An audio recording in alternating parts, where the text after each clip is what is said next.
Hello दोस्तों, मैं RP Singh. आज हम बात करेंगे यूनिट 3 के पहले टॉपिक व्यक्तिक विभिन्नताओं के बारे में। इंडिविजुअल डिफरेंसेस क्या है, व्यक्तिक विभिन्नताएं कितने प्रकार की होती हैं, कौन कौन सी परिभाषाएं हैं इनकी, किस प्रकार व्यक्तिक विभिन्नताएं बालकों में निहित होती हैं, हम उनको कैसे समझेंगे और कौन कौन सी ऐसी विधियां हैं जो व्यक्तिक विभिन्नताओं को लेकर हम कक्षों में अपनाने वाले हैं। इन सारी बातों पे आज हम डिस्कशन करेंगे साथियों। जहां बात करें दोस्तों व्यक्तिक विभिन्नताओं की, तो ये एक यूनिवर्सल नेचर है जो वंशानुक्रम और वातावरण के कारण हर एक व्यक्ति में बन जाता है। क्या है व्यक्तिक विभिन्नता? व्यक्तिक का मतलब हो गया इंडिविजुअल, अपने आप की, और विभिन्नता का मतलब हो गया अंतर। तो कैसे एक व्यक्ति दूसरे व्यक्ति से भिन्न होता है प्रत्येक मायने में, चाहे आप शरीर की संरचना की बात करो, चाहे आकार और लंबाई कद वजन की बात करो, चाहे आंतरिक संरचना की बात करो जिसमें मानसिक शक्तियां हैं, संवेगात्मक शक्तियां हैं, संवेग हैं, मूल प्रवृत्तियां हैं, अभिरुचियां हैं, अभिवृत्तियां हैं, बहुत सारा आंतरिक और बाहरी, उन सभी गुणों, आयामों, विशेषताओं में एक व्यक्ति दूसरे से भिन्न होता है, अलग होता है। इसी अवधारणा को कहा जाता है व्यक्तिक विभिन्नता, इंडिविजुअल डिफरेंसेस। अब व्यक्तिक क्यों कह दिया? क्योंकि जो विशेषता जिस व्यक्ति की है वो उसी की है, ऐसी दूसरे में नहीं है, इसलिए वो उसकी व्यक्तिक हो गई। जैसे एक आदमी के चेहरे के हाव भाव, उसकी आंखों की संरचना, उसका फेस एक्सप्रेशन, उसके फिंगरप्रिंट्स जैसे हैं ऐसे दूसरे व्यक्ति के नहीं हैं। अभी जो आधार का कॉन्सेप्ट है हमारे फिंगरप्रिंट से ऑपरेट होता है, बहुत सारे पासवर्ड्स होते हैं, बहुत सारे सॉफ्टवेयर होते हैं जो आईज के रेटिना से रीड होते हैं, फिंगरप्रिंट से होते हैं। मोबाइल में भी आजकल फिंगरप्रिंट आप यूज करते हो। तो जैसे फिंगरप्रिंट आपके हैं ऐसे फिंगरप्रिंट दूसरे के नहीं हैं। अगर आपने आपके मोबाइल में आपके फिंगरप्रिंट को सेट किया हुआ है तो दूसरा व्यक्ति उसके फिंगरप्रिंट से उस मोबाइल को ऑपरेट नहीं कर सकता है, ओपन नहीं कर सकता है। इसका मतलब आपके फिंगरप्रिंट्स अपने आप में यूनिक हैं, आपके फिंगरप्रिंट्स अपने आप में व्यक्तिगत हैं। जैसे आपके हैं वैसे दूसरे के नहीं है, तो ये हो गया आपका इंडिविजुअल, आपका व्यक्तिगत। ऐसे ही किसी भी मायने में बात करो, आप बुद्धि की बात करें तो बुद्धि जिस तरह की आपकी है वैसे दूसरे की नहीं होगी, थोड़ी कम होगी, ज्यादा होगी, विशेष प्रकार की होगी, या उसमें कोई विशेष योग्यता ज्यादा होगी, कम होगी। आप रुचियों की बात करें, रुचि जैसी आपकी है वैसे दूसरे की नहीं होगी। हो सकता है कुछ समानताएं हो लेकिन पूरी तरह एक नहीं होगी। आप अभिवृत्तियों की बात करें, अभिरुचियों की बात करें, आदतों की बात करें, महत्वाकांक्षाओं की बात करें, सोचने विचारने के नेचर की बात करें, चिंतन की बात करें, अभिप्रेरणा की बात करें, सीखने की प्रकृति की बात करें, विभिन्न आंतरिक क्षमताओं की बात करें, भाषा की, विचारों की, इन सब किसी भी मायने में आप सोच के देखिए, जो आपका अपना है वैसा दूसरे का नहीं है। इसका मतलब क्या हो गया कि ये सब कुछ हमारा अपना इंडिविजुअल होता है, व्यक्तिक होता है, और यह दूसरे से डिफरेंट होता है, अलग होता है, भिन्न होता है। इसी को मनोविज्ञान में कहा जाता है व्यक्तिक विभिन्नताएं। दोस्तों, व्यक्तिक विभिन्नता के संप्रति की बात करें तो 19वीं सेंचुरी में, 19वीं शताब्दी में इस व्यक्तिक विभिन्नता के संप्रति पर काफी फोकस हुआ। कई मनोवैज्ञानिकों ने इसको महत्व प्रदान किया और इसके ऊपर काफी बड़े लेवल पर अध्ययन भी हुआ साथियों। एक मनोवैज्ञानिक हुए हैं गाल्टन, जिन्होंने सबसे पहले व्यक्तिक विभिन्नता के संप्रति को अपना अध्ययन का विषय बनाया और व्यक्तिक विभिन्नता के संप्रति को लोगों के सामने रखा। व्यक्तिक विभिन्नता के संप्रति को लोगों के सामने रखने के पीछे सबसे बड़ा जो बेनिफिट हुआ है साथियों, वो हुआ है सीखने सिखाने की प्रक्रियाओं में। क्योंकि सीखने सिखाने की जो प्रक्रियाएं हैं, टीचिंग लर्निंग जो प्रोसेस है, ये एक जमाना था जब एक ही तरीके की अपनाई जाती थी पूरी कक्षा के लिए, एक ही तरीके की अपनाई जाती थी लगभग सभी स्तर के बच्चों के लिए। अगर हम भारत की बात करें तो गुरुकुल पद्धति जब हुआ करती थी, तो गुरुकुल पद्धति में क्या होता था कि कुछ श्लोक, कहानियां या जो भी कंटेंट गुरु को, शिष्यों को सिखाना होता था, वो रटन विद्या के माध्यम से वो बोलते थे, वो सुनते थे, बोलकर सुनकर, और आगे चल के फिर ताम्रपत्र में लिखने की भी परंपराएं आई। लेकिन जो भी तरीका था, उन कंटेंट को जो गुरु के पास में होता था उसको सीधा एज इट इज शिष्य को ट्रांसफर किया जाता था और सबके लिए एक जैसा होता था। एक श्लोक है तो सारे बच्चों के लिए है, एक कोई भी स्टोरी है, मोरल है तो सारे बच्चों के लिए है। इस तरह की परंपराएं थी। आगे चल के जब हमारा एजुकेशन, मॉडर्न एजुकेशन हुआ, आधुनिक शिक्षा आई, तब भी कहीं ना कहीं इन्हीं चीजों को फॉलो किया गया। आजादी के बाद से लेकर काफी लंबे समय तक हमारे देश में यही परंपरागत शिक्षण की प्रक्रियाएं चलती आ रही हैं। लेकिन आज हम बात करें टुडे की, तो जो प्राथमिक शिक्षा है वहाँ काफ़ी कुछ बदल गया है। मैं कई बार कहता रहता हूँ, मेरे पीछे के सेशंस में कई बार हमने डिस्कशन भी किया है कि वर्तमान जो प्रारंभिक शिक्षा है हमारे देश की, हमारे राजस्थान की, या जिन स्कूल्स में आप जाके काम करेंगे उन स्कूल्स की, उसमें काफ़ी बदलाव आ गया है, चीज़ें बदल गई हैं। तो ये चीज़ें जो बदली हैं, इसके बदलने के पीछे क्या क्या लॉजिक है, क्या कारण है? कई बार मैंने कहा है मनोविज्ञान का अध्ययन है भाई, बाल विकास का अध्ययन है। उसी में से हम आज जिस टॉपिक की बात कर रहे हैं इसका भी बड़ा वैल्यू है, व्यक्ति की विभिन्नताएं। ये इंडिविजुअल डिफरेंसेस क्या बताते हैं कि जो बालक मेरे सामने बैठे हैं, मेरी क्लास में मान लीजिए 20 बालक हैं, तो 20 बालक जो हैं वो अपने आप में यूनिक हैं। हर बालक अपने आप में यूनिक है, हर बालक की हर एक विशेषता उसकी व्यक्तिगत है। जैसी उसकी है वैसे दूसरे की नहीं है। जैसा राम है वैसा श्याम नहीं है, जैसा असलम है वैसा जावेद नहीं है, जैसी सीता है वैसी गीता नहीं है। इसका मतलब मेरे पास, मेरी कक्षा में जो 20 बच्चे हैं उन बच्चों में बहुत सारी विभिन्नताएं हैं, इंडिविजुअल डिफरेंसेस हैं। उन विभिन्नताओं को, इंडिविजुअल डिफरेंसेस को शिक्षक होने के नाते मुझे समझना चाहिए। और जब मैं उनको समझ जाता हूं, मैं उनको पहचान जाता हूं, मैं उनको जान जाता हूं, मुझे पता लग जाता है कि मेरे प्रत्येक बालक में बुद्धि एक जैसी नहीं है, मेरे प्रत्येक बालक की रुचियां भी एक जैसे नहीं है, मेरे प्रत्येक बालक की सोचने का तरीका, विचार करने का तरीका, सीखने का तरीका, समझने का तरीका एक जैसा नहीं है। जब एक जैसा नहीं है, इनमें विभिन्नताएं हैं, तो मेरे पढ़ाने का तरीका एक जैसा कैसे हो सकता है? वो सिंपल सी बात है। एक जैसा कैसा तरीका हो सकता है मेरा? क्योंकि एक जैसा तरीका हुआ तो वो सारे बच्चों पर अप्लाई नहीं होगा, क्योंकि हर एक बच्चे में व्यक्ति की विभिन्नताएं हैं। तो फिर मुझे क्या करना चाहिए? मेरे सिखाने के जो तरीके हैं, मेरी जो पेडागोजी है, मेरा जो शिक्षण अधिगम की प्रक्रियाएं मैं कक्षा में संचालित करने वाला हूं, उनमें भी विभिन्नताएं होनी चाहिए, वैरायटी होनी चाहिए, ताकि हर एक बच्चा अपने अपनी रुचि के हिसाब से, अपने अपने बौद्धिक स्तर के हिसाब से, अपने अपने सीखने की प्रक्रियाओं के हिसाब से उसको सीखे, समझे और अपने ज्ञान का निर्माण करे। बहुत सिंपल सी बात है। That is a main motto of this topic. यही मूल अवधारणा है इस व्यक्तिगत विभिन्नताओं के टॉपिक की। दो तरीके से एग्जाम में आपको पूछा जाता है। एक, कुछ कंसेप्चुअल क्वेश्चन यहां से आते हैं। दूसरा, कक्षों में कैसे इसको आप अप्लाई करेंगे, कक्षों में इसकी इंपॉर्टेंस क्या है शिक्षक होने के नाते, वहां से क्वेश्चन पूछा जाता है। तो जो कंटेंट है वो तो अभी हम आगे बात करेंगे प्रत्येक बिंदु की कि कौन कौन सा कंटेंट है जो आपको पूछा जा सकता है। लेकिन मेन चीज ये है कि कक्षों में इसकी इंपॉर्टेंस क्या है, वहां पर हमने भी प्रकाश डाला साथियों। तो व्यक्तिगत विभिन्नता को लेकर और आगे बात करते हैं। चलते हैं नेक्स्ट हम स्लाइड पे, जहां हम समझेंगे कि व्यक्तिगत विभिन्नता से रिलेटेड कंटेंट क्या है। अभी रिसेंटली मैंने आपसे बात की गाल्टन महोदय की।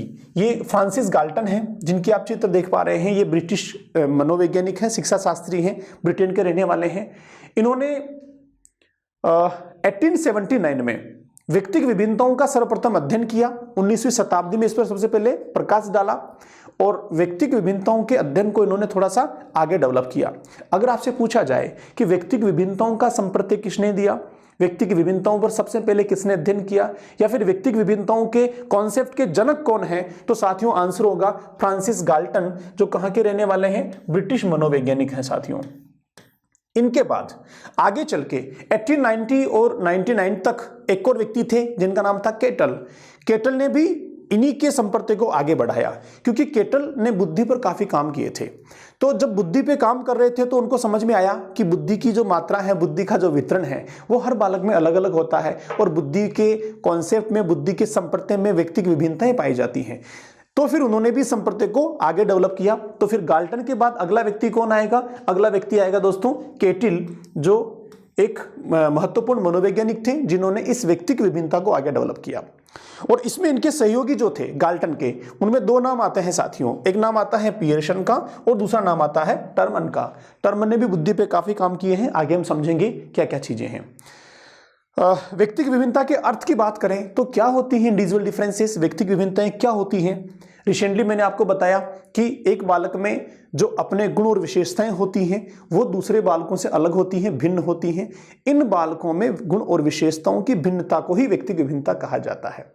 ये सभी आयामों में होती हैं, चाहे हम शारीरिक आयाम की बात करें, मानसिक आयाम की बात करें, सामाजिक आयाम की बात करें, संवेगात्मक आयाम की बात करें, भाषाई विकास की बात करें, मनोगत्यात्मक की बात करें, संज्ञानात्मक की बात करें। जितने आयाम हमने अब तक मनोविज्ञान में सीखे हैं, जितने कॉन्सेप्ट्स हमने आज से पहले की क्लासेज में समझे चीजें हैं, चाहे चिंतन हो, अभिप्रेरणा हो, उन सब में कहीं ना कहीं व्यक्ति की विभिन्नता पाई जाती है। बस यही इसका अर्थ है।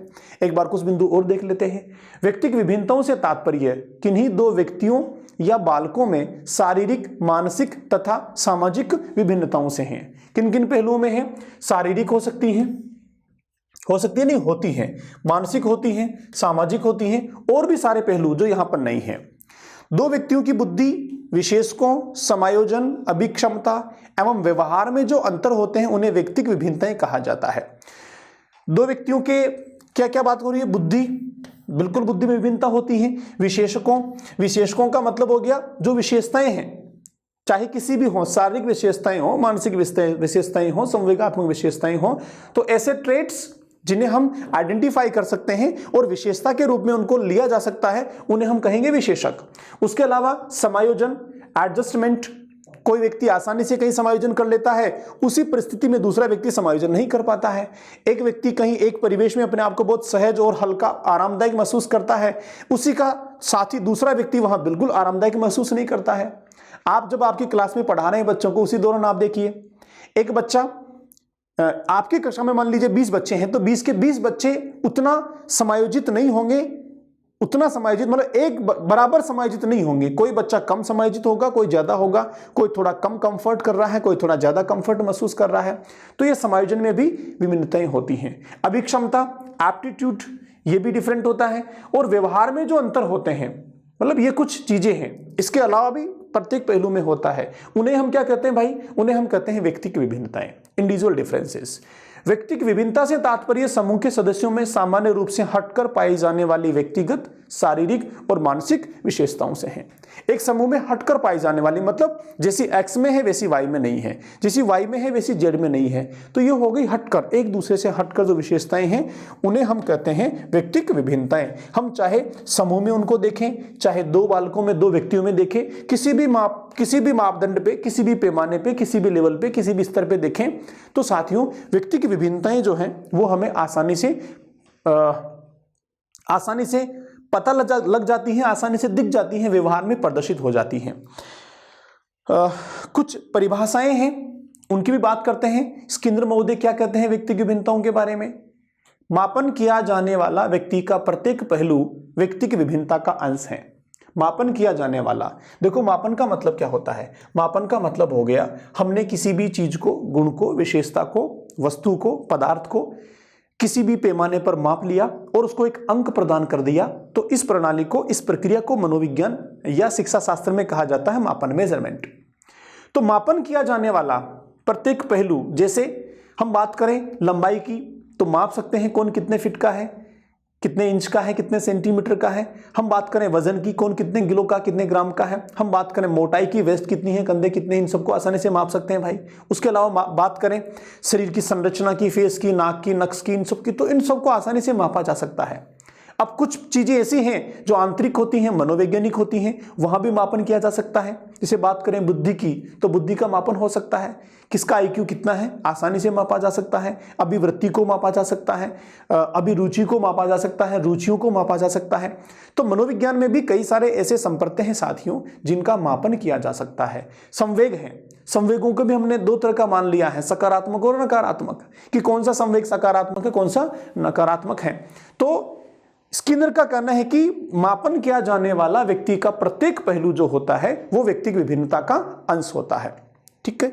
एक और डेफिनेशन है जेम्स ड्रेवर की। ड्रेवर क्या कहते हैं जी? कोई भी दो व्यक्तियों का परस्पर एक सा न होना ही व्यक्तिगत विभिन्नता है। बहुत सिंपल सी बात है। ड्रेवर का बहुत आसान सा स्टेटमेंट है, कोई भी दो व्यक्तियों का परस्पर एक सा न होना क्या है जी? व्यक्तिगत विभिन्नता है। दो व्यक्तियों का एक सा न होना मैंने आपको बता ही दिया, किसी भी मायने में आप देखें एक जैसे नहीं होते हैं। तो दो डेफिनेशन है बहुत सिंपल सी। स्किनर क्या कहते हैं? स्किनर कहते हैं मापन किया जाने वाला, तो मापन आपको याद रखना है स्किन के साथ में। दूसरा जेम्स ड्रेवर है जो परस्पर एक जैसे नहीं होते हैं, बस आसानी से याद हो जाएगा। तो जेम्स ड्रेवर जो है वो क्या कहते हैं कि परस्पर व्यक्ति एक जैसे नहीं होते। स्किनर क्या कहते हैं कि मापन किया जाने वाला प्रत्येक पहलू या प्रत्येक पक्ष व्यक्तिगत विभिन्नता कहलाता है, उसका एक अंश होता है। ठीक है। अब इस व्यक्तिगत विभिन्नता के साथ एक और चीज है, क्या व्यक्तिगत विभिन्नता ही होती है या इसके अलावा कुछ चीजें और भी होती हैं?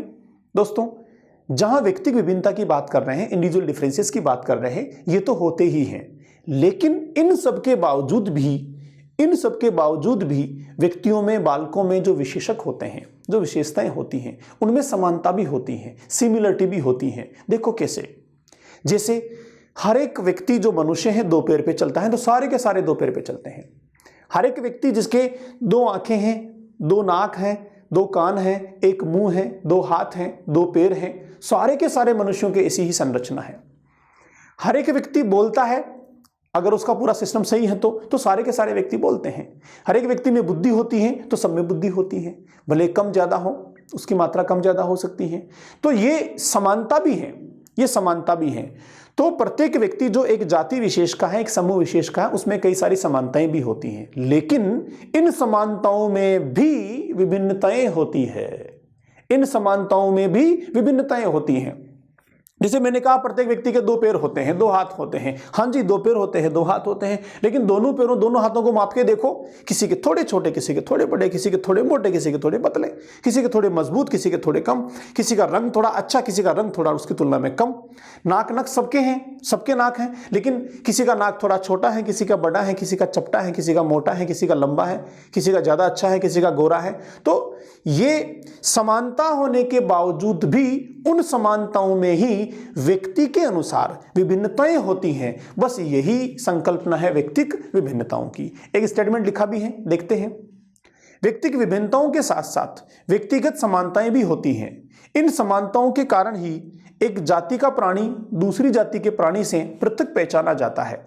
जैसे आदमी जाति में सभी के हाथ, पैर, आंख, कान, नाक, मूल प्रवृत्तियां, संवेग, बुद्धि आदि होते हैं, किंतु इनके आकार तथा बनावट में थोड़ा बहुत अंतर करके प्रकृति समानताओं के बावजूद असमानताएं पैदा कर देती हैं। इन मनोशारीरिक असमानताओं को ही व्यक्तिगत विभिन्नता कहा जाता है। देखो यहां पर 2 चीजें हैं। इन सारी समानताओं के बावजूद भी प्रकृति का मतलब क्या हो गया यहां पर? नेचर। तो नेचर क्या है, किसे कहेंगे नेचर? इसमें दोनों चीजें हैं, प्रकृति में दोनों चीजें हैं। क्या क्या?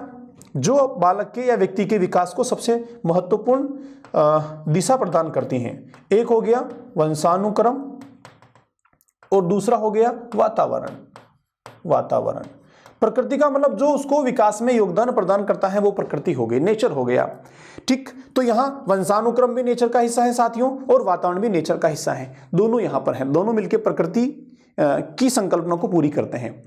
तो ये चाहे वंशानुक्रम के कारण ऐसा होता हो, चाहे वातावरण के कारण ऐसा हो, चाहे अन्य कोई कारक हो जिसके कारण ऐसा होता हो, लेकिन समानता होने के बावजूद भी कुछ ना कुछ असमानताएं बन जाती हैं, और इन असमानताओं को ही हम क्या कहते हैं साथियों? व्यक्तिगत विभिन्नता कहते हैं। अब ये जो है, इन मनोसामाजिक असमानताओं को 2 चीजें हैं, मनो प्लस शारीरिक। तो मनो का मतलब हो गया साइको, और शारीरिक हो गया फिजिकल, साइकोफिजिक। तो साइको और फिजिकल मतलब शरीर से संबंधित तो सारी की सारी हो गई शारीरिक, और मन मस्तिष्क से संबंधित सारी की सारी हो गई साइको, मनो, इसलिए मनो शारीरिक। तो दोनों तरह की हो गई, आंतरिक और बाहरी दोनों हो गई, शरीर से जुड़ी हुई भी हो गई और मन मस्तिष्क से जुड़ी हुई भी हो गई। बस इसके अलावा कोई विशेषता, कोई गुण बचता ही नहीं है व्यक्ति में, सारे के सारे तो कवर हो गए दोनों के साथ। तो ये है व्यक्तिगत विभिन्नताओं का कॉन्सेप्ट। आगे बात करें साथियों, तो व्यक्तिगत विभिन्नताओं की कुछ विशेषताएं हैं जिनके आधार पर हम व्यक्तिगत विभिन्नताओं के संप्रति को ठीक से समझ सकते हैं। व्यक्तिगत विभिन्नताओं की विशेषताओं की बात करें साथियों, तो स्किनर महोदय ने 1961 में व्यक्तिगत विभिन्नताओं को लेकर एक संप्रति दिया, जिसमें कुछ विशेषताएं उन्होंने प्रतिपादित की। उनमें पहली विशेषता है साथियों विभिन्नता, वेरिएबिलिटी। देखो विभिन्नता क्या कहती है, वेरिएबिलिटी क्या कहती है? कि प्रत्येक बालक में विभिन्नता होती है, एक बालक दूसरे से भिन्न होता है, विभिन्न होता है। बस ये इसकी विशेषता है व्यक्तिगत विभिन्नता की। ओबियसली है, नाम से ही पता चल रहा है। दूसरी की बात करें, प्रतिमान, प्रसामान्यता, इंग्लिश में कहेंगे हम इसको नॉर्मेलिटी। देखो क्या है नॉर्मेलिटी, पहले वो समझते हैं। नॉर्मेलिटी का मतलब हो गया है कोई भी ऐसा शील गुण या विशेषता जिसके आधार पर हम व्यक्तिगत विभिन्नताओं को देख रहे हैं, माप रहे हैं या उनकी पहचान कर रहे हैं, उसे कहा जाता है नॉर्मेलिटी। कोई भी ऐसा तत्व कारक एलिमेंट जिसको हम लेकर माप करते हैं, मूल्यांकन करते हैं या वर्गीकरण करते हैं या उसको उसके आधार पर व्याख्या करते हैं, उस एलिमेंट तत्व को हम कह सकते हैं नॉर्मेलिटी। ठीक है सर। जैसे बुद्धि है, वजन है, लंबाई है, उसके अलावा रुचि है, आदतें हैं, सीखने समझने की क्षमता है, महत्वाकांक्षाएं हैं, ये सब के सब क्या है? ये सब के सब नॉर्मेलिटी हैं। इन्हें हम कहते हैं प्रसामान्यता या प्रतिमानता। ऐसे प्रतिमान जिनको हम आइडेंटिफाई कर लेते हैं, पहचान लेते हैं और जिसके आधार पर व्यक्तियों में, बालकों में विभिन्नता कर लेते हैं, उन्हें कहा जाता है प्रतिमान या नॉर्मेलिटी। देखिए क्या लिखा है, प्रसामान्यता एक सांख्यिकीय है जिसके सहारे व्यक्ति की विभिन्नताओं की व्याख्या की जाती है।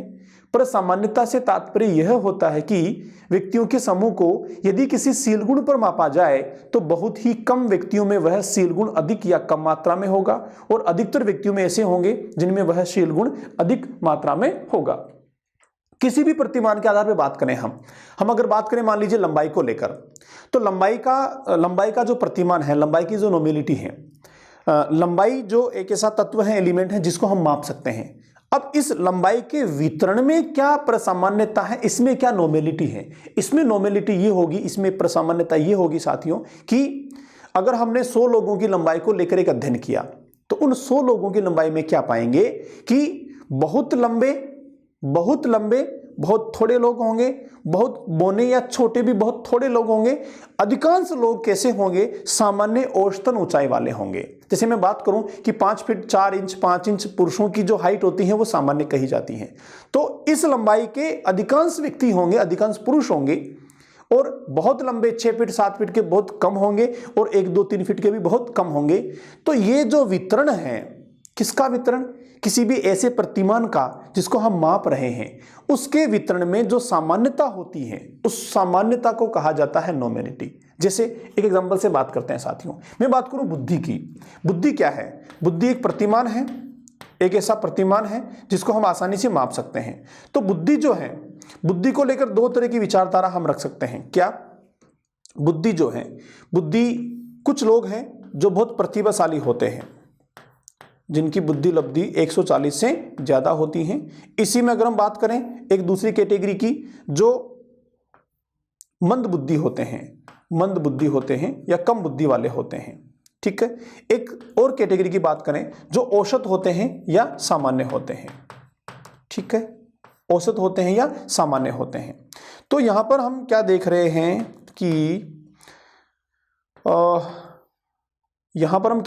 हैं कि जो विशेष हैं, स्पेशल हैं। ठीक है, विशेष या स्पेशल का मतलब क्या हो गया? प्रतिभाशाली विशेष हैं क्योंकि बहुत अधिक बुद्धि लब्धि होती है। मंद बुद्धि भी विशेष है क्योंकि सामान्य से कम है, इसलिए विशेष हो गए। तो ये प्रतिभाशाली और मंद बुद्धि जो हैं, इन दोनों की ही संख्या बहुत कम होगी। क्या होगी जी? इन दोनों की ही संख्या जो है वो बहुत कम होंगी। अगर हम कहीं भी किसी भी देश की बात करें, किसी भी कक्षा की बात करें, किसी विद्यालय की बात करें, किसी भी समूह की बात करें, तो बहुत कम ही प्रतिभाशाली उसमें होंगे और बहुत कम ही बुद्धिमान, मंद बुद्धि उसमें पाए जाएंगे। ऐसे ही अगर हम औसत बुद्धि वालों की बात करें, औसत बुद्धि जैसे हम 90 100 110 की बात करते हैं टर्मन के अनुसार, तो 90 से 110 के बीच, या मान लो 100, मान लो थोड़ी देर के लिए 100 अगर हमने औसत बुद्धि माना है, तो इस औसत बुद्धि वालों की संख्या जो है सर्वाधिक होगी। कौन सी होगी साहब? सर्वाधिक होगी। इसका मतलब क्या हो गया कि विशेष जो होते हैं, चाहे वो उच्च स्तर के हों चाहे निम्न स्तर के हों, उनकी संख्या बहुत कम होती है, लेकिन जो औसत होते हैं उनकी संख्या बहुत ज्यादा होती है। बस इसी संकल्पना को कहा जाता है साथियों नॉर्मेलिटी या फिर प्रतिमानता या प्रसामान्यता। किसी भी विशेषता में, किसी भी विशेषक में आप इसको देख सकते हैं। ठीक है, चलिए आगे चलते हैं। नेक्स्ट अगली विशेषता है साथियों वृद्धि की विभेदीय दर। वृद्धि हमने पीछे पढ़ा है, वृद्धि और विकास। तो ऐसी संकल्पना, इस तरह के परिवर्तन जो बालक में छोटे से बड़े होने के दौरान लगातार होते रहते हैं, जिन्हें हम आसानी से देख सकते हैं, माप सकते हैं, तोल सकते हैं, जो बाहरी होते हैं, शरीर से संबंधित होते हैं, कुछ समय के बाद उनका परिवर्तित होना रुक जाता है। बस उसी को ही मनोविज्ञान में अभिवृद्धि, ग्रोथ, वृद्धि कहा जाता है। तो ये जो वृद्धि होती है ये प्रत्येक बालक में एक जैसी नहीं होती, प्रत्येक बालक में भिन्न भिन्न होती है। जैसे हम अगर 6 साल के 20 बालकों को लेकर अध्ययन करें तो क्या 6 साल के 20 बालकों का वजन बराबर होगा, लंबाई बराबर होगी? जी नहीं, बिल्कुल नहीं होगा। इसका मतलब इन प्रत्येक बालक की लंबाई बढ़ने की दर में भिन्नता है, वजन बढ़ने की दर में भी भिन्नता है। बस इसे ही कहा जाता है वृद्धि की विभेदीय दर, डिफरेंस रेट ऑफ ग्रोथ। ये सभी मायने में है। हम ग्रोथ को डेवलपमेंट की बात करें तो डेवलपमेंट में भी यही कहानी है, विकास में भी यही बात होती है। आप इसको किसी पैमाने पे देखें, सीखने की मात्रा को लेके देख लीजिए। अगर आप 6 साल के प्रत्येक बच्चे, 6 साल के 20 बच्चों के साथ कोई भी एक गतिविधि करते हैं सीखने की, तो 20 के 20 बच्चे एक ही मात्रा में नहीं सीखेंगे। आप 1 घंटे की कक्षा में बच्चों को 5 तक के पहाड़े सिखाते हैं 20 बच्चों को, तो 5 तक के पहाड़े 20 के 20 बच्चे नहीं सीखेंगे। कोई 5 तक के सीख लेगा, कोई 4 तक के सीख पाएगा, कोई 3 तक के सीख पाएगा, कोई 2 तक का भी नहीं सीख पाएगा। किसी को सीखना, कोई फटाफट सीख लेगा, कोई धीरे सीखेगा। तो ये केवल वृद्धि के साथ ही बात लागू नहीं होती है, ये विकास की संपूर्ण संकल्पना के साथ में लागू होती हैं, वृद्धि के साथ भी और विकास के साथ भी। देखते हैं, बालकों के शारीरिक विकास एवं परिपक्वता में अंतर पाया जाता है। सभी बालकों के लिए शारीरिक विकास एवं परिपक्वता की दर एक समान न होकर भिन्न भिन्न होती है। यहाँ तक कि एक ही उम्र के सभी बालकों में परिपक्वता तथा शारीरिक विकास में भिन्नता पाई जाती है। ओबियसली मैंने यही समझाने की कोशिश की। इवन जो जुड़वा बच्चे होते हैं साथियों, जुड़वा बच्चे जो एक ही समय में, एक ही काल में, एक ही माँ के साथ में पलते हैं, बढ़ते हैं, वंशानुक्रम भी वहाँ काफ़ी हद तक एक जैसा होता है, फिर भी उन बच्चों को आप ध्यान से देखेंगे, एक पेपर पेन लेके उस पर उनके गुणों को लिखेंगे बिंदुवार, तो आप देखेंगे कि लगभग प्रत्येक विशेषता में, प्रत्येक गुण में, प्रत्येक संरचना में कोई ना कोई विभिन्नता तो आपको मिल ही जाएगी। ऐसा नहीं कहेंगे कि साहब 100% ये चीज़ तो दोनों में एक जैसी हैं। बस यही संकल्पना है व्यक्तिक विभिन्नता की, यही विशेषता है व्यक्तिक विभिन्नता की। आगे बात करते हैं नेक्स्ट पॉइंट पर, सीखने की विभेदीय दर, differential rate of learning.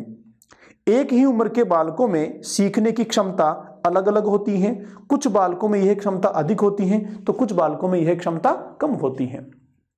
Recently मैंने बताया, एग्जाम्पल देखिए, आपको सीखने की दर में भी भिन्नता होती है। अभी आप जितने लोग मेरे साथ जुड़े हुए हैं, हर एक व्यक्ति बराबर नहीं सीख रहा है। इसीलिए एक ही चीज को मैं कई बार अलग अलग एग्जाम्पल के साथ, अलग अलग शब्दों के साथ 2, 3, 4 तरीके से पेश करने की कोशिश करता हूं। हालांकि यहाँ ऑनलाइन मैनर में कुछ बाउंड्रीज हैं, कुछ लिमिट्स हैं, ऑफलाइन में हम ज़्यादा खुल के काम कर पाते हैं, फिर भी यहाँ थोड़ी सी ज़्यादा सटीकता होती है, ज़्यादा एक्यूरेसी होती है, टाइम वेस्टिंग नहीं होता है। काफ़ी कुछ बहुत बेनिफिट्स हैं ऑनलाइन क्लासेस के, तो खैर कोई बात ही नहीं। फिर भी हम सामान्य बात कर रहे हैं कि किसी एक ही बात को मैं 2, 3, 4 तरीके समझाने की कोशिश करता हूं। क्यों करता हूं? क्योंकि सीखने की दर, सीखने की गति, सीखने का नेचर, सीखने की प्रकृति एक जैसी नहीं होती है, सबकी अलग अलग होती है। किसी एक बात को एक शब्द से मैंने बताया, हो सकता है कुछ की समझ में आ गई, उसी बात को फिर से मैंने कोई दूसरा वर्ड बोला, उससे समझ में आ गई, तीसरा वर्ड बोला, उससे समझ में आ गई। तो कई सारे शब्दों का इस्तेमाल मैं करता रहता हूं, कई सारे एग्जाम्पल एक ही कॉन्सेप्ट के लिए इस्तेमाल करता रहता हूं, एक ही बात को अलग अलग संकल्पना के साथ कई बार आपके साथ चर्चा में लाता रहता हूं। क्यों? ऐसा इसीलिए कि सीखने की दर, सीखने की गति, सीखने की प्रकृति, समझने का नेचर, मानसिक शक्तियां, ये सब हर व्यक्ति की अलग अलग होती हैं सर। आगे बात करें नेक्स्ट विशेषता की, शील गुणों में परस्पर संबंध, इंटर रिलेशनशिप ऑफ ट्रेट्स। देखो क्या होता है शील गुण? शील गुण का मतलब होता है ऐसी विशेषताएं जिन्हें हम देख सकते हैं, माप सकते हैं, जिनको हम आधार बना सकते हैं, वंशानुक्रम के आधार पर ये होती हैं। तो ट्रेट्स जो शारीरिक भी होते हैं, वातावरण से ही प्रभावित होते हैं, वंशानुक्रम से भी होते हैं, ऐसे ट्रेट्स जो है उसमें एक दूसरे से इंटरलिंक्ड होता है, एक दूसरे से रिलेशन होता है, परस्पर संबंध रखते हैं। देखो भाई कैसे, जैसे हम जब विकास पढ़ रहे थे तब मैंने आपको बताया था कि शारीरिक विकास का, अगर शारीरिक विकास ठीक तरीके से हो रहा है तो ही मानसिक विकास हो पाएगा, वरना मानसिक विकास हो ही नहीं पाएगा। और मानसिक विकास का संबंध होता है संज्ञानात्मक विकास के साथ, इन दोनों का संबंध होता है सामाजिक विकास के साथ, और सामाजिक विकास का संबंध होता है नैतिक विकास के साथ। तो ये सारे के सारे विकास के पक्ष आयाम जो हैं वो इंटरलिंक्ड होते हैं, इंटरडिपेंडेंट होते हैं, इंटररिलेट भी होते हैं, एक दूसरे से परस्पर संबंध भी होता है, निर्भर भी होते हैं, जुड़े भी होते हैं और एक दूसरे के सहायक भी होते हैं।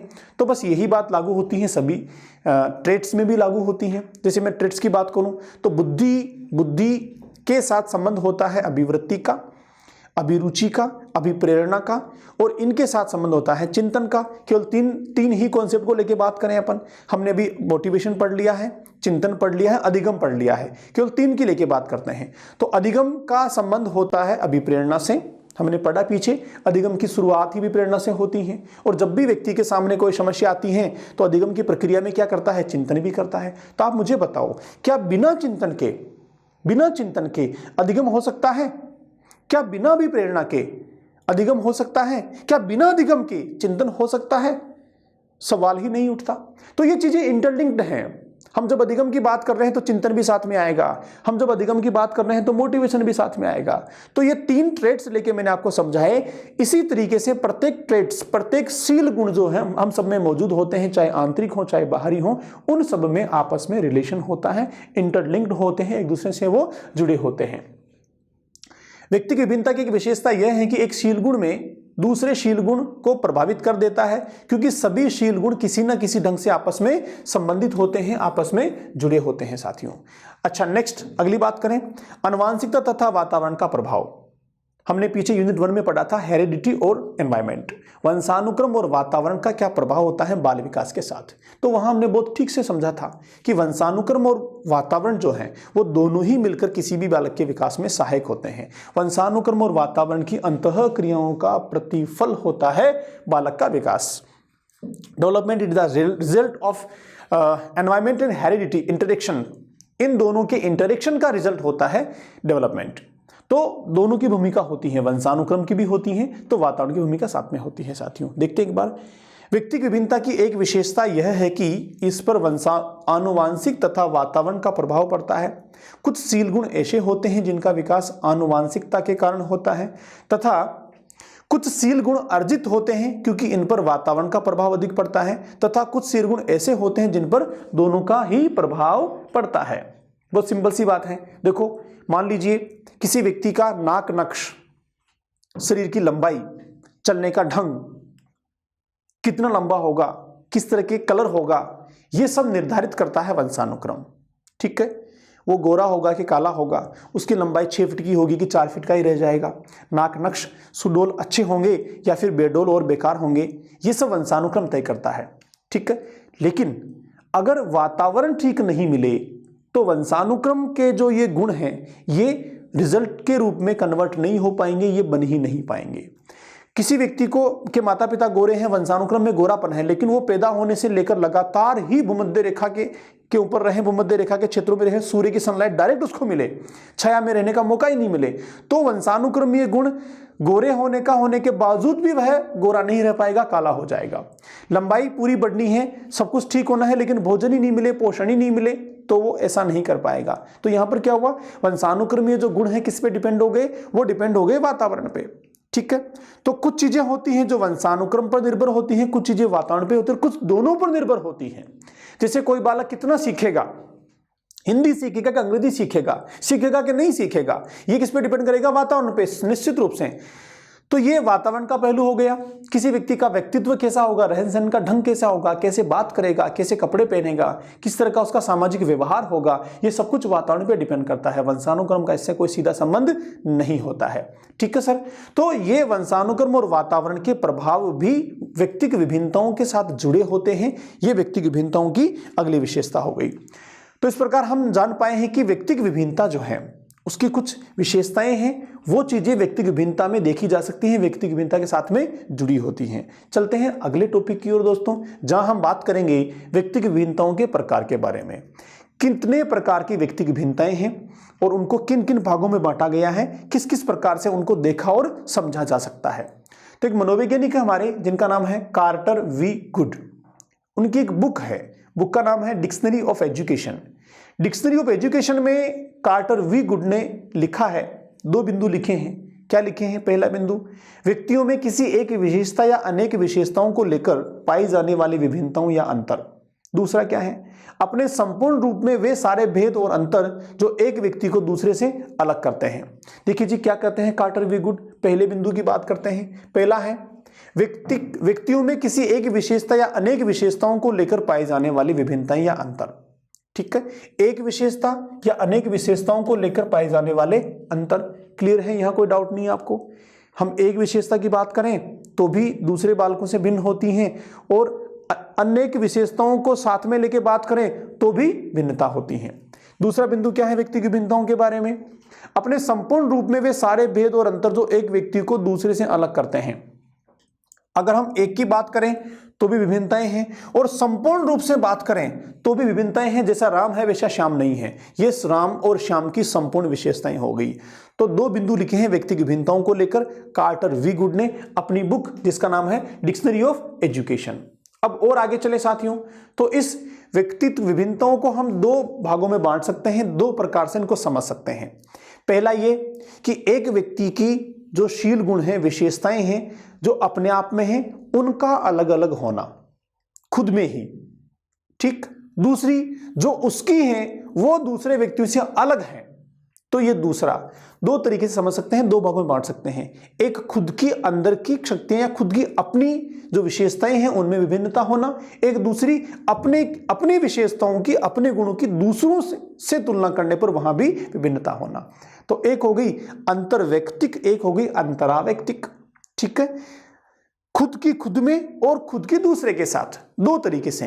देखो समझते हैं, पहली कौन सी? अंतःवैयक्तिक या आंतरिक विभिन्नताएं, इंट्रा इंडिविजुअल डिफरेंसेस। प्रत्येक व्यक्ति अपने आप में भी भिन्न होता है, उसकी समस्त शारीरिक शक्तियां एक सामान्य स्तर की नहीं होती हैं, खुद की अपने आप के साथ, जिनको हम आंतरिक भी कह सकते हैं, अपने आप में भी कह सकते हैं। देखो कैसे, जैसे बुद्धि अगर मान लीजिए बहुत अच्छी है तो जरूरी नहीं है रुचि उस लेवल की हो। रुचियां बहुत अच्छे सकारात्मक कार्यों में है तो हो सकता है अभिवृत्ति जो है उसकी नेगेटिव हो। किसी व्यक्ति की दौड़ने की क्षमता बहुत अच्छी है, हो सकता है बहुत अच्छा दौड़ लेता हो, लेकिन वह शायद कबड्डी ढंग से नहीं खेल पाए। कोई कबड्डी बहुत अच्छे से खेल सकता है तो हो सकता है वे क्रिकेट ढंग से नहीं खेल पाए। हो सकता है किसी की लेखनी बहुत अच्छी हो, लिखता बहुत अच्छा हो, लेकिन लिखने में बहुत सारी अशुद्धियां करता हो, या फिर अशुद्धियां भी नहीं करता हो, बहुत अच्छा भी लिखता हो, लेकिन उसका बोलने का तरीका सही नहीं हो।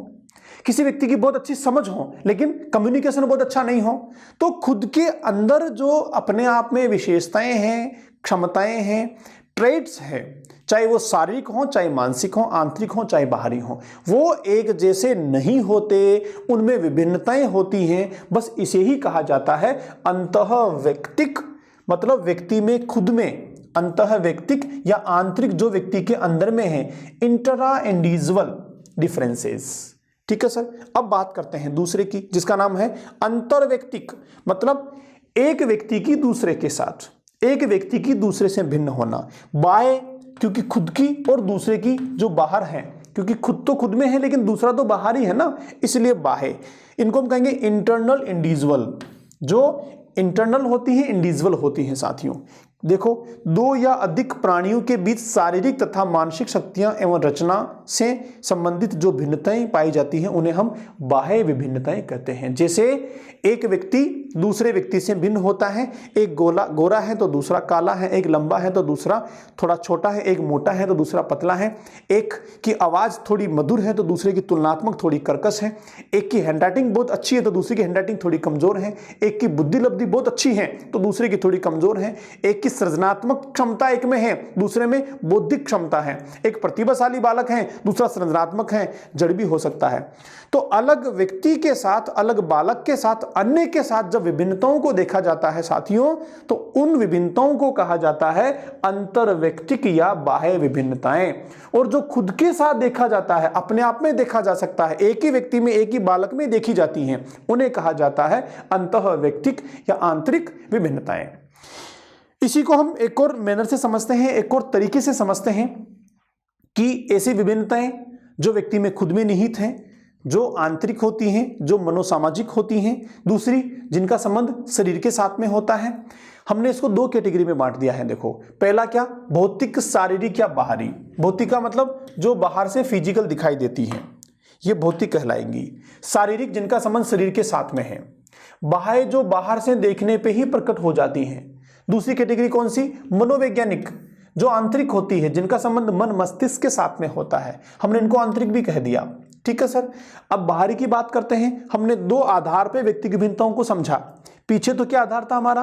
पीछे हमारा आधार था एक बालक में खुद में पाई जाने वाली तथा दूसरे बालक के साथ तुलना करने पर प्रकट होने वाली, तो वहां तो यह आधार था।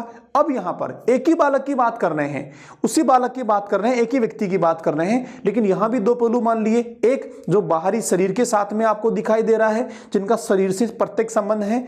दूसरा जो मन मस्तिष्क से संबंधित है, आंतरिक होती है। ठीक है। इन दो कैटेगरी में बांट के हम फिर से व्यक्ति की भिन्नताओं को समझने का प्रयास करते हैं साथियों। हम बात करते हैं बाहरी, तो बाहरी में सबसे पहले क्या? शारीरिक रचना संबंधी भिन्नता। शारीरिक रचना का मतलब क्या हो गया? शरीर की रचना, जैसे किसी की लंबाई, चौड़ाई, वजन, नाक, नक्श, रंग, ये सब क्या है? शरीर की रचना है। तो ये सब अलग अलग होती हैं। तो शरीर की रचना संबंधी विभिन्नता पाई जाती हैं। ये विभिन्नता का एक प्रकार हो गया। और हम इसको कहाँ रखेंगे, किसमें शामिल करेंगे? शारीरिक, बाहरी। ठीक है। दूसरा है आकार संबंधी। आकार का मतलब भी शरीर का आकार हो गया। कोई कैसे दिखता है, कोई स्लिम है, कोई फिट है, कोई मोटा है, कोई कैसा है, तो ये आकार हो गया। इसमें विभिन्नताएं होती हैं, ये भी बाहरी होता है, शरीर से जुड़ा हुआ है। व्यक्तित्व, व्यक्तित्व बहुत इंपॉर्टेंट पहलू है। आगे हम पढ़ेंगे व्यक्तित्व का मतलब क्या होता है, लेकिन यहां व्यक्तित्व के केवल बाहरी पक्ष की बात की जा रही है। कौन सा? व्यक्तित्व जो है उसके दो पक्ष होते हैं, एक आंतरिक होता है, एक बाहरी होता है। तो बाहरी पक्ष जो बाहर से दिखाई देता है, केवल उसी पक्ष की बात हो रही है। तो कोई ऐसे जेंटलमैन होते हैं, देखते वाह कितना अच्छा स्मार्ट सा लग रहा है भाई, शाहरुख खान है। कोई लगता है कि बिल्कुल किसी बेकार है, किसी काम का, इन्हें काला कलूटा सा। तो ये बाहर का व्यक्तित्व हो गया। इसमें भी विभिन्नताएं होती हैं। यौन संबंधी, यौन का मतलब हो गया बालक और बालिका, मेल और फीमेल, ये भी डिफरेंस होता है। मेल मेल के जैसे होते हैं, फीमेल फीमेल के जैसी होती है। दोनों को देखकर बड़े आसानी से 100 तरह के अंतर हम देखते ही पता कर सकते हैं। बहुत सारे डिफरेंस होते हैं। तो मेल फीमेल यौन संबंधी भी विभिन्नताएं पाई जाती हैं। आयु, बहुत सिंपल सी बात है, छोटे बालक, बड़े बालक और बड़े बालक और बड़े, तो हर आयु में विभिन्नताएं पाई जाती हैं। छोटे बालक का अपना ढंग होता है, अपना तरीका होता है, थोड़े बड़े का अलग होता है, उससे और बड़े का अलग हो जाता है। तो आयु के आधार पर भी विभिन्नताएं पाई जाती हैं। हमने विभिन्न अवस्थाएं भी पढ़ी हैं आयु को लेकर, जैसे शिशुअवस्था, बाल्यावस्था, किशोरावस्था, प्रौढ़ावस्था। इन सारी अवस्थाओं में भी क्या है, हमने अलग अलग विशेषताएं पढ़ी, तो वो सब भी विभिन्नताएं पाई जाती हैं। सामाजिक वर्ग अंतर, सामाजिक वर्ग अंतर का मतलब हो गया कोई किस समाज से संबंध रखता है, कोई किस समाज से संबंध रखता है। हमारा देश जहां हम रह रहे हैं, यहां पर हम समूह में रहते हैं, और समूह की प्रकृति क्या है? समूह वर्गों में बटा हुआ है। ये वर्ग चाहे समाज के आधार पर है, चाहे धर्म के आधार पर है, चाहे जाति के आधार पर है, चाहे आर्थिक आधार पर है, ठीक, किसी भी आधार पर है, लेकिन वर्ग यहां बने हुए हमारे समाज की संरचना का ऐसा स्वरूप है। तो सामाजिक वर्ग अंतर भी है, बहुत बड़ा अंतर पाया जाता है। हम आसानी से देख के बता देते हैं कि ये फला जगह का रहने वाला हो सकता है, ये फला जाति का हो सकता है, फला धर्म का हो सकता है। बाहरी वेशभूषा से देखकर उससे उसका आसानी से पता लगाया जा सकता है। 3 लोग हैं, तीनों साथ में एक कमरे में बैठ के प्रार्थना कर रहे हैं।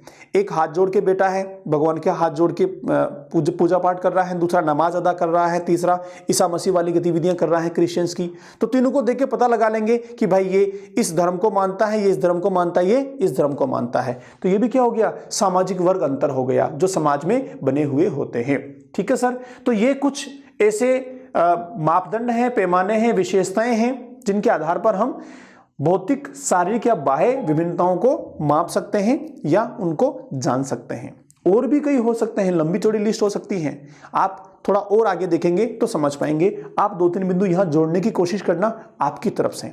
मेन जो है वो मैंने आपको यहां पर सजेस्ट कर दिए हैं।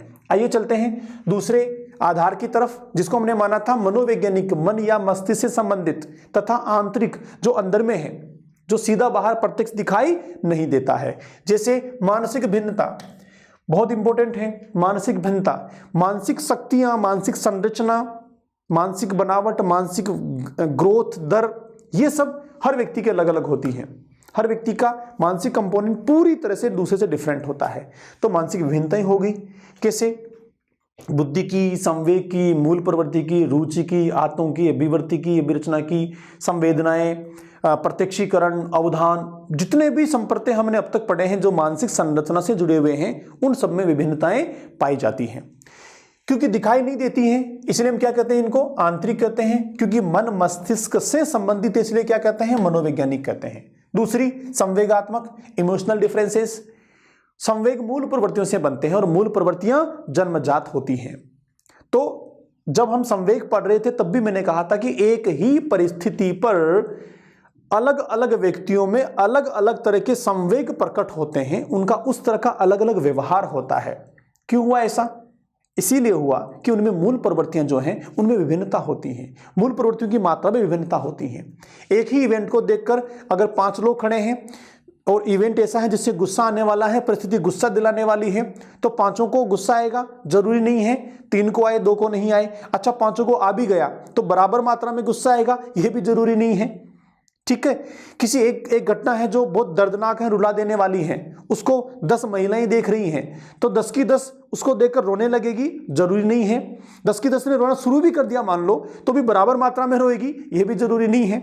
तो भाई संवेग जो होते हैं, अच्छा सामान्य देखो आप व्यवहार में किसी ने जोक सुनाया तो क्या सारे के सारे हंसते हैं? सारे जो बैठे हुए हैं सबके सब तो नहीं हंसते ना, कोई हंसता है, कोई नहीं हंसता है, कोई ज्यादा हंसता है, कोई कम हंसता है, कोई इतना हंसता है कि उसको देख के हंसी आने लगती है।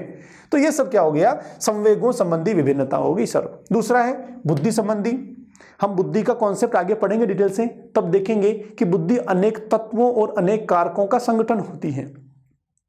एक ऐसी मानसिक क्षमता होती है जो हमारे द्वारा किए जाने वाले प्रत्येक कार्य में निहित होती है और विभिन्न तत्वों का संगठनों का विभिन्न तत्वों और कारकों का संगठन होती है।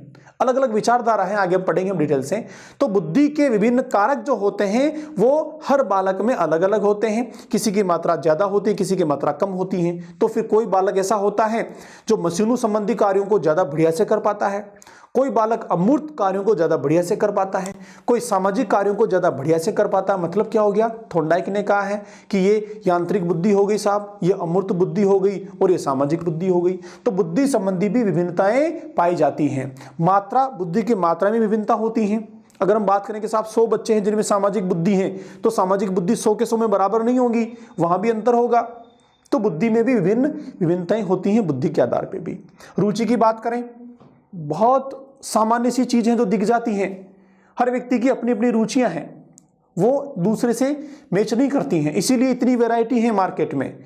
आप साड़ी की दुकान पे जाओगे महिलाएं तो 500 तरह की साड़ियां हैं, लेनी एक है, 50 तरह की फैला दी, फिर भी एक पसंद नहीं आई, बोलते हैं अभी नया स्टॉक कब आएगा, तब दोबारा आएंगे। क्या है? रुचि। पसंद नहीं आई, क्यों नहीं आई? अलग अलग रुचियां हैं। दो महिलाएं साथ में गई, एक बोल रही बहुत बढ़िया है, ले ले, सुंदर है, शानदार है, तो नहीं बेकार है, ये नहीं। इसका मतलब इसको पसंद आ रही है, इसको पसंद नहीं आ रही है। तो आप कहीं भी सोच के देखो, रुचियों में बड़ी विभिन्नता है। अभिरुचि, एप्टीट्यूड। एप्टीट्यूड का मतलब क्या होता है? अभिरुचि का मतलब होता है अभिक्षमता, एप्टीट्यूड हमारी क्षमताएं। किसी में लिखने की क्षमता है, किसी में पढ़ने की क्षमता है, किसी में चीजों को सीखने की अभिरुचि है, किसी में सिर्फ कंपटीशन के लिए रट के पास करने की अभिरुचि है, किसी को बहुत ठीक से समझकर संप्रत्ययों को क्लियर करने की अभिरुचि है। तो एप्टीट्यूड में भी बहुत विभिन्नताएं होती हैं। अभिवृत्ति, नजरिया, एटीट्यूड, किसी का सकारात्मक है, किसी का नकारात्मक है, यहां भी बहुत अंतर होता है, बहुत इंपॉर्टेंट है, पढ़ेंगे आगे हम। मूल्य व महत्वाकांक्षा संबंधी। मूल्य का मतलब वैल्यूज किसको लेकर? हर व्यक्ति के अपने अपने मूल्य हैं। किसी व्यक्ति को धन कमाना ज्यादा अच्छा लगता है, किसी व्यक्ति को परोपकार करना अच्छा लगता है, किसी व्यक्ति को सामाजिक कार्यों में शामिल होना अच्छा लगता है, किसी व्यक्ति को सामाजिक कार्यों में शामिल नहीं होना अच्छा लगता है। तो ये सब उनके अपने अपने वैल्यूज, उनके अपने अपने मूल्य। आप जब पढ़ते हैं तो पढ़ने के दौरान किसी व्यक्ति को सिर्फ इसलिए पढ़ना है कि रीट पास करना है, किसी व्यक्ति को नहीं कि मेरे जीवन में बहुत इंपॉर्टेंट चीज है, पढ़ाई के बिना कुछ है ही नहीं, तो मुझे तो मेरे जीवन के लिए पढ़ना है। तो अलग अलग दोनों की वैल्यूज अलग अलग हो गई। कोई व्यक्ति बोलता है इतना सा पढ़ लूं कि मेरी रीट में 60% क्लियर हो जाए, कोई बोलता है नहीं ऐसा नहीं पढ़ना, पूरा पढ़ना है 100%, रीट क्लियर करना ही सब कुछ नहीं है, आगे परसेंटेज भी होगी कट ऑफ के लिए। सेकंड ग्रेड में भी साइकोलॉजी पढ़ना पड़ेगा, वह खत्म है साइकोलॉजी पढ़ना पड़ेगा, तो पूरा सीख लो एक ही बार में, फंदा खत्म। आगे हम सिर्फ रिवीजन करेंगे, नई बातें सीखेंगे, तो वैल्यूज डिफरेंट होगी भाई। महत्वाकांक्षा, एम्बिशियसनेस, महत्वाकांक्षा भी अलग अलग होती है। महत्वाकांक्षा का मतलब केवल धन कमाने की लालसा कोई नहीं बोलते महत्वाकांक्षा। एम्बिशियसनेस का मतलब होता है जो कुछ हमारे पास में है, जो जिसका हम स्वामित्व करते हैं, उसमें वृद्धि होना, चाहे हम स्वामित्व धन का करते हो, सम्मान का करते हो, ज्ञान का करते हो, रिश्तों का करते हो, किसी भी मामले में ये होती है महत्वाकांक्षा, एम्बिशियसनेस, पॉजिटिव क्षमता है, पॉजिटिव एबिलिटी है, एम्बिशियसनेस होनी चाहिए। जो जितना एम्बिशियस होता है इतना ही आगे बढ़ता है। तो इसमें भी बहुत डिफरेंस है, हर व्यक्ति की एम्बिशियसनेस, महत्वाकांक्षा अलग अलग होती है जी। आत्मसंप्रत्यय, सेल्फ कॉन्सेप्ट। सेल्फ कॉन्सेप्ट का मतलब होता है हम अपने आप के बारे में क्या अवधारणा रखते हैं, अपने आप के बारे में हमारा क्या कॉन्सेप्ट है, उसे कहते हैं सेल्फ। आत्म हो गया सेल्फ, कॉन्सेप्ट हो गया संप्रत्यय। जैसे मैं कहूं कि मुझे साइकोलॉजी पढ़ाना अच्छा लगता है, मुझे युवाओं से बात करना अच्छा लगता है, मुझे युवाओं को मोटिवेट करना अच्छा लगता है, मुझे युवाओं के लिए कोई भी काम करना बहुत अच्छा लगता है, ये मेरा अपना हॉबी है। मेरा जो जॉब है वो मैं डिफरेंट सब्जेक्ट से हूँ, मैं इंग्लिश का लेक्चरर हूँ गवर्नमेंट में, लेकिन मैं पढ़ाता साइकोलॉजी हूँ। ये मेरा अपना कॉन्सेप्ट है, मैं अपने आप के बारे में ऐसा सोचता हूँ। लेकिन जैसा मैं सोचता हूँ, जैसा मैं मानता हूँ, मेरी पत्नी ऐसा नहीं मानती है, मेरा दोस्त ऐसा नहीं मानता है, मेरा भाई ऐसा नहीं मानता है, क्योंकि मेरा अपना आत्मसंप्रत्यय, मेरी पत्नी का अपना सेल्फ कॉन्सेप्ट, मेरे दोस्त का अलग, मेरे भाई का अलग। ऐसे ही हम सबका अपना अपना आत्मसंप्रत्यय होता है, सेल्फ कॉन्सेप्ट होता है, उसमें भी विभिन्नताएं पाई जाती हैं। उपलब्धियां, अचीवमेंट, हर व्यक्ति की अपनी अपनी अचीवमेंट हैं। किसी के कितने परसेंट 10th में है, किसी के कितने परसेंट हैं, किसी ने कौन सी डिग्री की है, किसी ने कौन सी डिग्री है। शैक्षिक उपलब्धियां हो गई, हम धन की बात करें, आर्थिक उपलब्धियां, सामाजिक उपलब्धियां, रिश्तों की उपलब्धियां, जो नाक नक्श चेहरे शरीर मिला है ये भी अचीवमेंट है। किसी को बहुत अच्छा मिल गया तो इसी से उसकी जिंदगी चल जाती है, और किसी को ये बहुत ढंग का नहीं मिला तो मामले बिगड़ जाते हैं। उपलब्धियां हैं भाई, तो सबकी अपनी अपनी उपलब्धियां हैं। अचीवमेंट्स में भी बहुत विभिन्नताएं पाई जाती हैं। अध्ययन आदतें बहुत इंपॉर्टेंट हैं, पढ़ने की आदतें। जैसे एक व्यक्ति पढ़ता है साइकोलॉजी को रीट पास करने के लिए, दूसरा पढ़ता है अपने व्यवहार को परिष्कृत करने के लिए, तीसरा पढ़ता है जिस भी कंपटीशन में साइकोलॉजी आएगी सब जगह हमारा काम चल जाए, इस उद्देश्य को लेकर। तो सबकी अपनी अपनी अध्ययन की आदतें। कोई व्यक्ति पढ़ता है केवल सुन रहा है मेरे साथ और देख रहा है, कोई व्यक्ति सुन देखने के साथ कॉपी भी में लिख भी रहा है, कोई व्यक्ति 2-3 पेन रखे हुए हैं, बढ़िया सी कॉपी रखी हुई है, नोट्स बना रहा है, जहां भी एक लाइन बोली मैंने सुनेगा, फिर पॉज करेगा, उसको लिखेगा, फिर सुनेगा, पॉज करेगा, फिर लिखेगा। तो 3 एग्जाम्पल दे दिए मैंने, तीनों की डिफरेंट पढ़ने की आदतें। कोई व्यक्ति पूरा एकदम नहा धो के तैयार होकर टेबल पे बैठ के ढंग से पढ़ेगा, कोई लेट के पढ़ रहा है, कोई बोल रहा है मोबाइल ही तो है, बाथरूम में काम चल रहा है। तो ये सब क्या हो गया, अध्ययन की आदतें। सबकी डिफरेंट होती हैं भाई, अलग अलग होती हैं। नैतिक विकास बहुत इंपॉर्टेंट है, मोरल डेवलपमेंट, मोरालिटी पढ़ा हमने पीछे। क्या होती है मोरालिटी, नैतिकता क्या होती है। समाज की नीतियों के अनुरूप किया गया व्यवहार नैतिक होता है और उसके अनुरूप नहीं किया गया व्यवहार अनैतिक होता है। तो नैतिकता को लेके भी सब में विभिन्नताएं पाई जाती हैं। कोई ज्यादा नैतिक होता है, कोई कम नैतिक होता है, कोई बिल्कुल ही नहीं होता है। तो नैतिकता को लेके भी बड़ी डिफरेंसेस हैं। तो सर ये सारी विभिन्नताएं ऐसी हैं जो मन मस्तिष्क से संबंध रखती हैं, आंतरिक होती हैं, और ये ऐसी हैं जो भौतिक हैं, शारीरिक हैं या फिर बाहरी हैं, जिन्हें आसानी से देखा पहचाना जा सकता है। अलग अलग मैंने सिर्फ समझने के लिए किया हुआ है, सीधा दोनों को हम साथ में समझें तो भी विभिन्नताएं हैं, अलग अलग समझें तो भी विभिन्नताएं हैं। दोनों पूरी तरह से एक दूसरे से अलग अलग नहीं हो सकती हैं, इंटरलिंक्ड हैं, दोनों साथ में चलती हैं। हम जब शरीर की बात कर रहे हैं ना, तो शरीर में ही तो ये सब है, तो थोड़ा फर्क है। चलिए आगे चलते हैं। व्यक्तिगत भिन्नताओं का वितरण क्या कहता है? व्यक्तिगत भिन्नताओं का वितरण, व्यक्तिगत भिन्नताओं का वितरण, डिस्ट्रीब्यूशन ऑफ इंडिविजुअल डिफरेंसेस, मतलब जो व्यक्तिगत भिन्नताएं हमने समझी, जिनको जाना, उसका वितरण, मतलब किसमें कितना, किसमें कितना, किसमें कितना, ये वितरण होता है। आप में से किसी का बर्थडे है, आप क्लास में बैठे हुए हैं, 20 स्टूडेंट हैं, 40 स्टूडेंट हैं मान लीजिए, बर्थडे की मिठाई आई और जो बर्थडे बॉय है उसने कहा कि भाई सब में मिठाई बांट दो, डिब्बा आपको दे दिया। अब उसके बाद आप डिब्बा लेके घूम रहे हैं, मिठाई बांट रहे हैं, तो मिठाई बांटने के दौरान आप देखा हाँ ये मेरा खास दोस्त है, इसको 2 पीस दे देता हूँ। अच्छा फिर आगे चले, अच्छा ये तो मेरी स्पेशल है, इसको मैं 3 पीस दे देता हूँ। आगे चला, अच्छा ये इसने मुझे पेन नहीं दिया था, मैं इसको आधा पीस ही देता हूँ। ठीक है, अच्छा ये तो बिल्कुल बेकार, इसको देना ही नहीं है। तो ये क्या हुआ, आपने किसी को 1 दिया, किसी को 2 दिया, किसी को 3 दिया, किसी को दिया ही नहीं। इसको कहते हैं वितरण, डिस्ट्रीब्यूशन। बहुत सिंपल सा कॉन्सेप्ट है। तो व्यक्तिगत विभिन्नताएं जो है, इसके डिस्ट्रीब्यूशन में भी, इसके वितरण में भी विभिन्नताएं पाई जाती हैं। और ये कैसे होता है, इसका नेचर कैसे होता है, वो हमारा कॉन्सेप्ट है। देखो जी, अभी मैंने जो डिस्कशन किया वहां हमने दो बात समझी। क्या?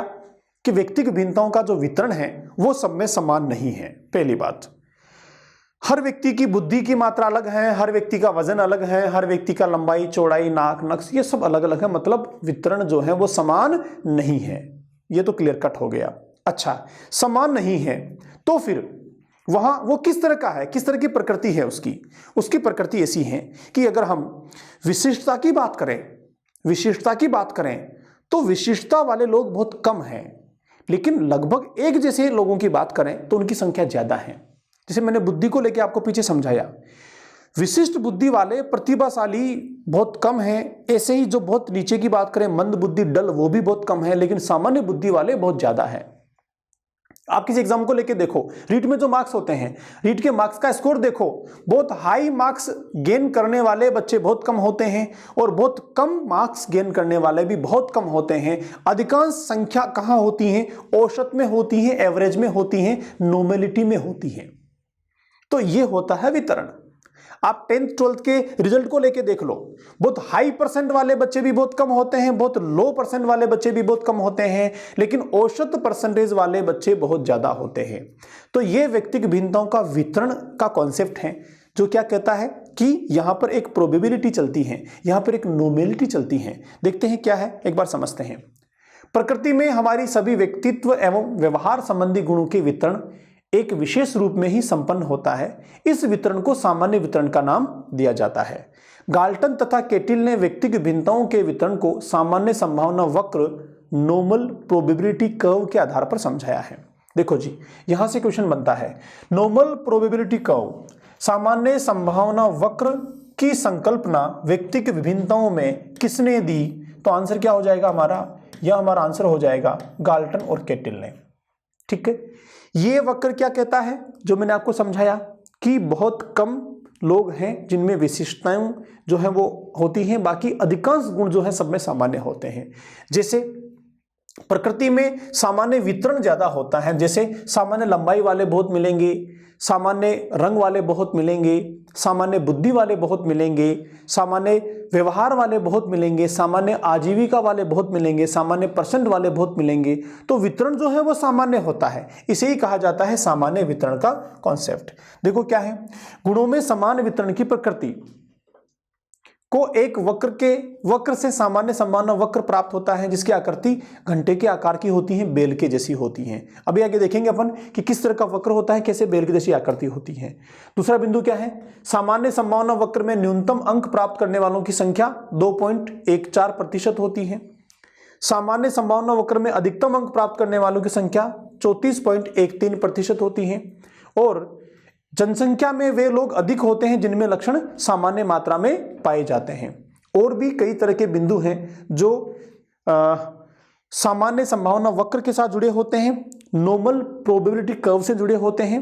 आगे एक डायग्राम से हम समझते हैं इस पूरी कॉन्सेप्ट को।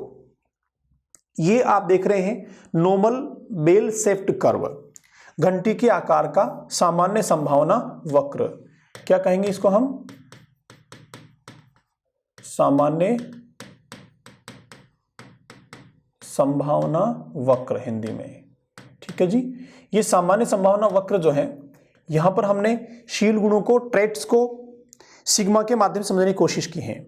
ये अगर हम इसके राइट में जाएंगे तो शील गुण और ट्रेट्स जो है वो सिग्मा +1 2 3 4 में जा रहे हैं, धनात्मक जा रहे हैं, और इसके लेफ्ट में देखेंगे तो ये ऋणात्मक जा रहे हैं। ठीक है, अब हम किसी भी एक ट्रेट को लेके समझते हैं, मान लीजिए बुद्धि को लेके ही समझते हैं, हमने बुद्धि को पीछे समझा है। अगर हम बुद्धि को लेके बात करें तो बुद्धि जो है, अगर हम यहां से शुरू करें, यहां से शुरू करते हैं कम बुद्धि से, कि साहब जो कम बुद्धि होती है, टर्मन की बात करें तो 25 से नीचे को जड़ बुद्धि कहा है, तो जड़ बुद्धि वाले जो है वो कितने होंगे? तो यहां से ये शुरू होगा कर्व, तो जड़ बुद्धि वाले बहुत कम होंगे, फिर थोड़े ऊपर की बात करें तो थोड़ी ज्यादा बुद्धि वाले ज्यादा होंगे, ऐसे करते करते करते करते करते कहां पहुंच जाएंगे? अधिकतम जो है यहां पहुंच गए। यहां मान लीजिए जो आ रहे हैं वो औसत बुद्धि वाले आ रहे हैं, 90 से लेके 110 वाला यहां पर है। अब उसके बाद आगे चल रहे हैं धनात्मक की तरफ, 110 से ऊपर चल रहे हैं, तो 110 के बाद 115, 120 की बात करेंगे तो वो वापस से उनकी संख्या जो है वो कम होने लगेगी।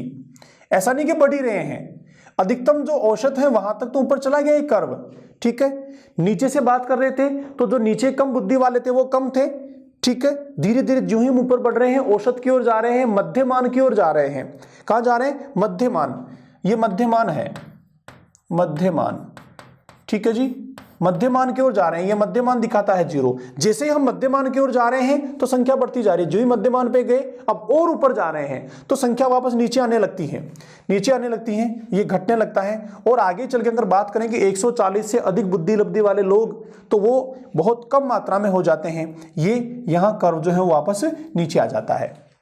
ऐसे ही अगर हम लंबाई की बात करें, लंबाई की बात करें, इसी को हम लंबाई के साथ समझें तो लंबाई में मान लीजिए पुरुषों की बात करें तो पुरुष जो है वो 5 फीट 4 इंच जो है लगभग उनकी औसत हमारे देश में लंबाई होती है। तो अगर हम बात करें 2 फीट 3 फीट से शुरू करें तो 2-3 फीट के जो 2-3 फीट की लंबाई के जो लोग हैं वो बहुत थोड़े होंगे। जैसे जब लंबाई बढ़ती जाएगी, बढ़ते लाएंगे, बढ़ते जाएंगे, बढ़ते आते आते मान लीजिए 5.5 फीट के लोग आ गए, 5.5 फीट के लोग आ गए। अब ये 5.5 फीट के लोगों की संख्या काफी ज्यादा है। हम और ऊपर चलेंगे, 6 फीट की बात करेंगे, इधर धनात्मक में जाएंगे मध्यमान से आगे तो संख्या कम होने लगेगी, और आगे 8-9 फीट की बात करेंगे तो बहुत कम हो जाएंगे।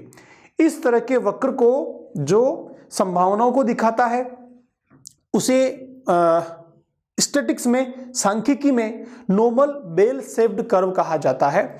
सामान्य संभावना वक्र जो घंटी के आकार का होता है उसको कहा जाता है। ये आकार आप देख रहे हैं घंटी नुमा है, बेल के जैसे दिखाई दे रहा है, घंटी के जैसे, इसलिए इसको घंटी वाला भी कहते हैं। यहां से क्वेश्चन बना था पिछली बार, ये 2.14 पूछा भी गया था। तो दोस्तों ये जो कर्व है, ये कर्व दिया है हमारे केटिल और गाल्टन ने, और इस कर्व के माध्यम से हम व्यक्ति की भिन्नताओं के वितरण को जान पाते हैं, समझ पाते हैं।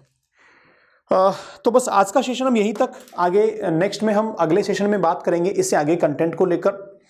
तब तक के लिए नमस्कार।